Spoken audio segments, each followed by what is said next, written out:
So that poses a greater threat. There's one thing to deal with radicalized people who are not educated, but there's another thing to deal with educated people who are specifically being trained to carry out this kind of an activity in an area.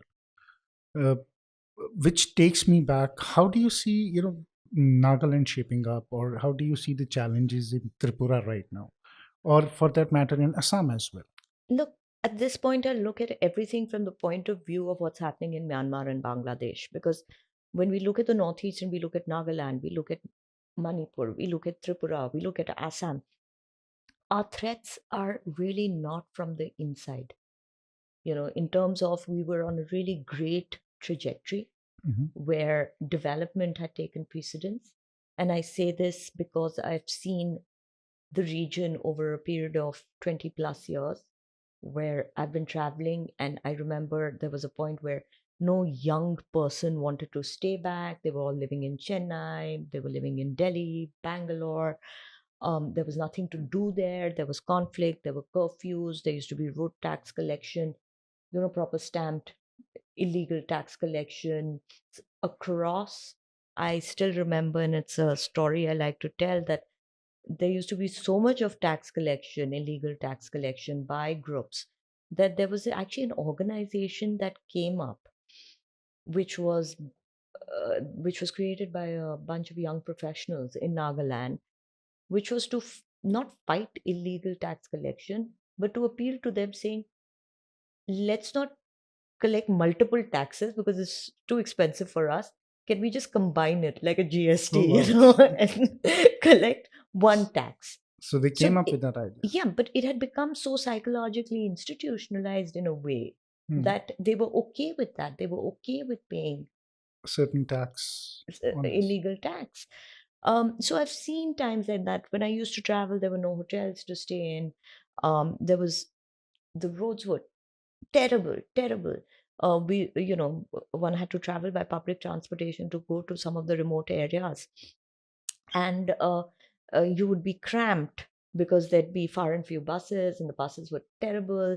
So, people would stand. I still remember one time when it was a 17-hour journey, and I had one guy who was, I think, mildly drunk, who put his elbow like this on my head, and that's how he traveled while I was sitting throughout. So you didn't have any better way of traveling. There weren't any taxis that would go. You had to travel in broad daylight. I remember Manipur used to have day long curfews. So I used to wonder, how can you run a business? How would you survive day to day life? It used to be Education. so the rich could, or at least people who could afford to, they send their kids away. One of the other reasons that they send their kids away, apart from conflict or them joining insurgent groups, was also because they didn't want them to get into the whole drug scene. Hmm. There was a point when Manipur had the highest HIV, and then now it shifted to Mizoram because drugs used to be so easily available that parents were worried that kids would get addicted, and that became really problematic. So they'd send their kids away. So they'd collect all their money just to send their kids away so that they could have a better life. It was not the way I used to look at it is for a very long time.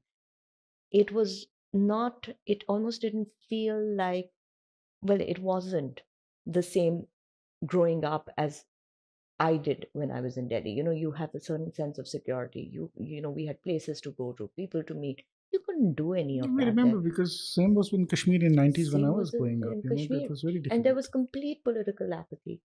Yes. It's like people didn't want, they'd left them to their own devices. And I think that happened a long, long time ago.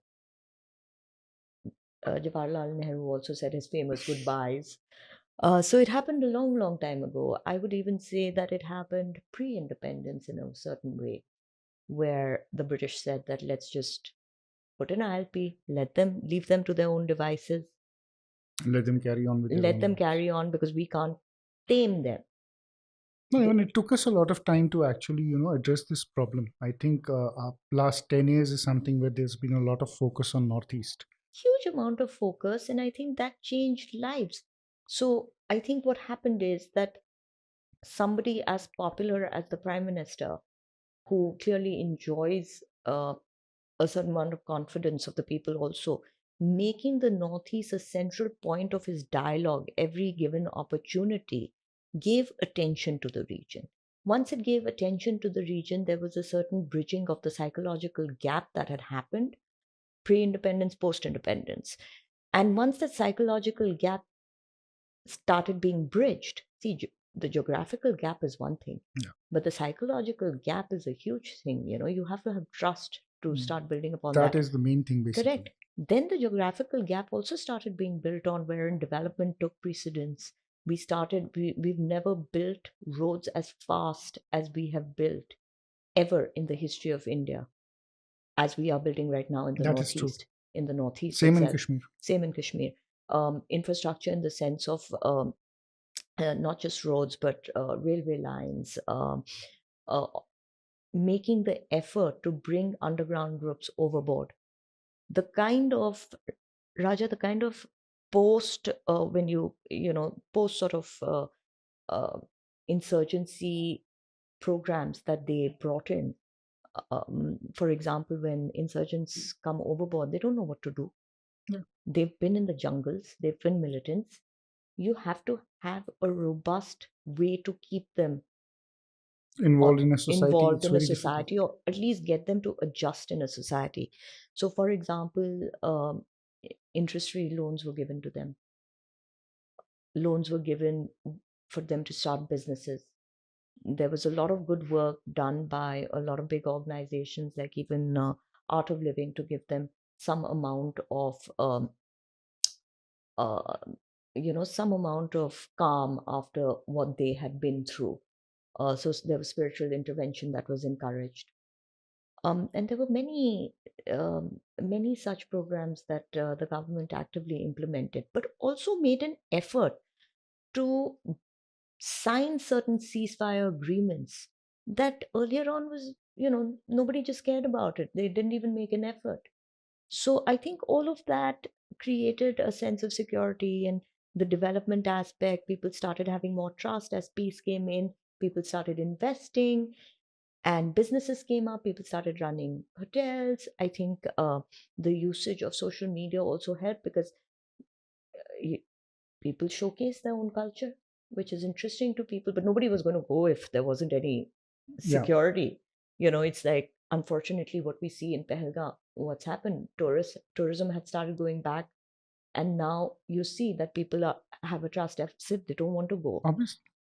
So that's what happened in the Northeast. Unfortunately for Manipur, which was doing so well, because I remember not knowing a place to eat there, two really fancy restaurants coming up, which were serving their own cuisine, wherein these were kids who used to be outside and they came back to Manipur, because that's obviously where you prefer Yeah, to and live you if you're from contribute there. as well. Yeah. So you build it up, rebuild And the they built it place. up, and then business was closed. So, unfortunately for Manipur, that has happened. But your question, of course, and I've veered a little bit No, away, that's fine. That's is good. Because you need to understand the whole thing. yeah. So I think now what's happened is, we have we'll always have certain anti-national elements. Hmm. We'll always have groups of people, segments of people who are willing to uh, take external help for their own benefit. It's a power play. Mostly it's the politics of this power that comes with this sort of Yeah. revolutionary leadership, It's what we call the conflict economy, yeah, the conflict the economy. conflict power. And yeah, that's a way for people to gain the kind of relevance that they feel that they had lost during this time. Now, with Myanmar and Bangladesh, the problem is that both these countries are in a state of utter chaos. And I don't see any of this chaos abating anytime soon. This chaos will continue. Have no